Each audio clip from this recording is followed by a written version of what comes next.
It was late August, the kind of thick, humid summer night where the air feels like it's pressing down on you. 4 of us, me, Danny, Kayla, and Marcus, had driven 3 hours into the Ouachita National Forest in Arkansas for a weekend camping trip. No cabins, no hookups, just tents, a fire pit, and a cooler full of drinks. We'd been hiking since Friday morning. By Saturday night, we were loose and laughing around the fire, telling stories the way you do when you're far enough from the city to feel untouchable. No cell signal, no Wi-Fi, just the 4 of us and about 1 million trees. That's when Danny said it.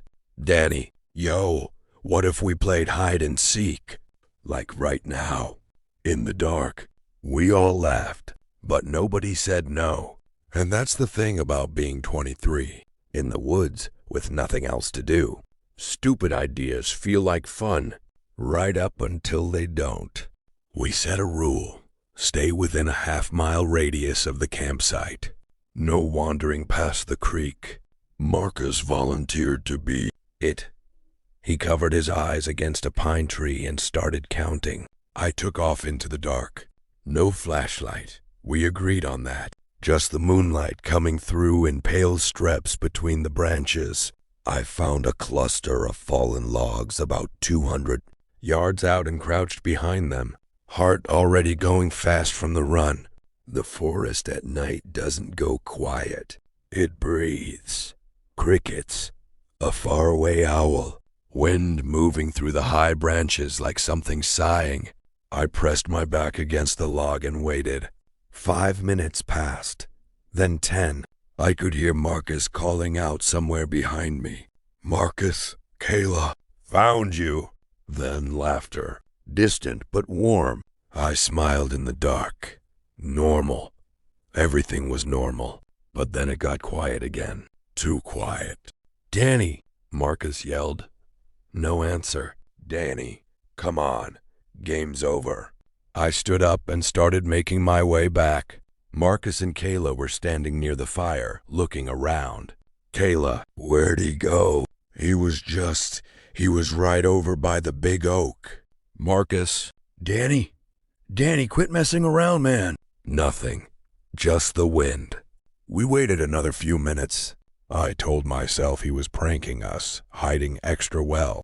Danny was always the one pushing a joke too far. But something started to settle in my stomach, a cold, shapeless feeling I couldn't name yet. That's when I noticed the fire had died down more than it should have, like the heat had just been pulled out of the air. My breath came out in a faint mist. In August, in Arkansas, fear builds. We spread out in a loose triangle, calling Danny's name.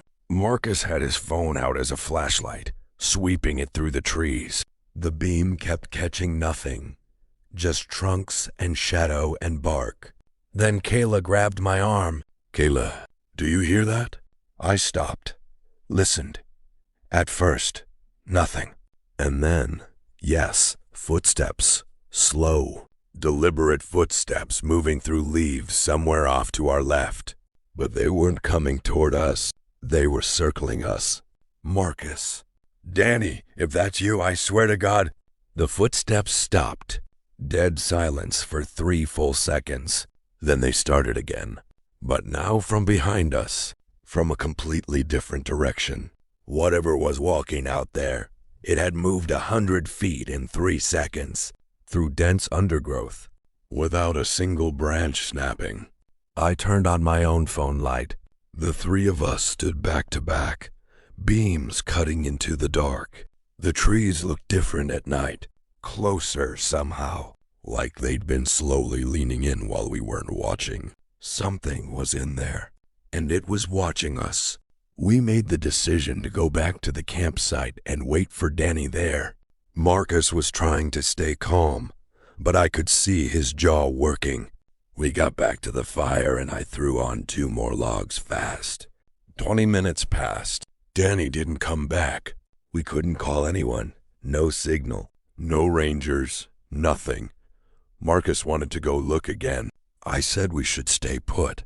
Kayla didn't say anything. She was just staring at the tree line.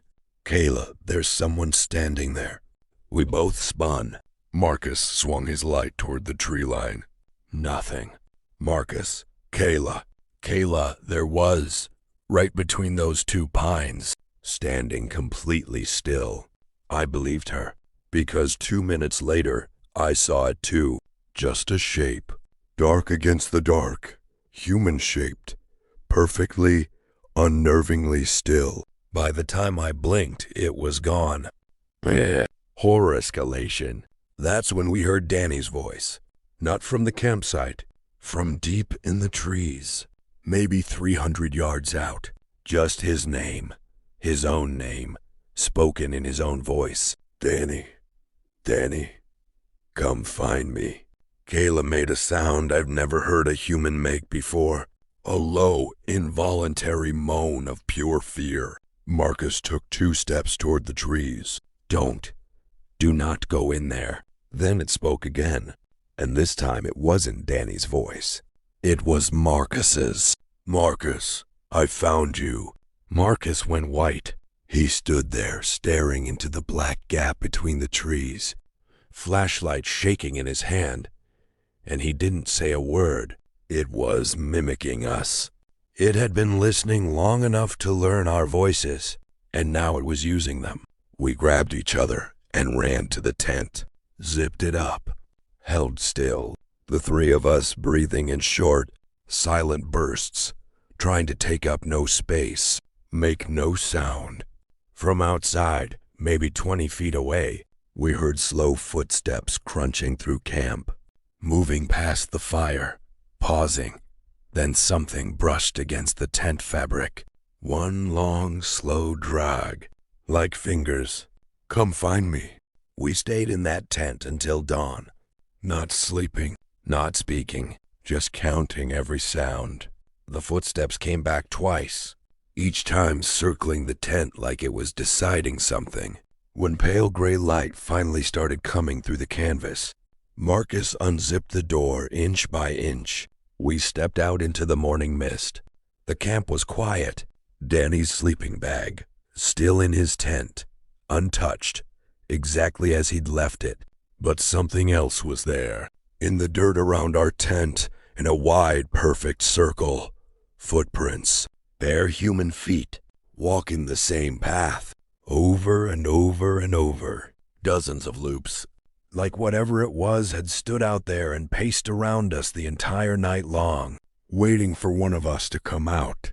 And in the center of the circle, scratched into the dirt in rough letters, like something had used a stick or a finger. Ready or not, we found Danny 3 miles down the fire road, sitting on a log with no memory of how he got there. No shoes, no phone. He said the last thing he remembered was hiding behind an oak tree and hearing someone counting. Danny. And then the counting just stopped. Ending. We never reported it.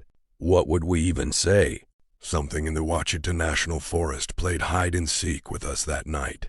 It learned our voices. It circled our tent. It took Danny somewhere and brought him back. Or let him go. And every time I think about those footprints going around and around in the dirt, I keep coming back to the same question. What was it waiting for? Because I don't think it was counting. I think it already knew where we were. The whole time.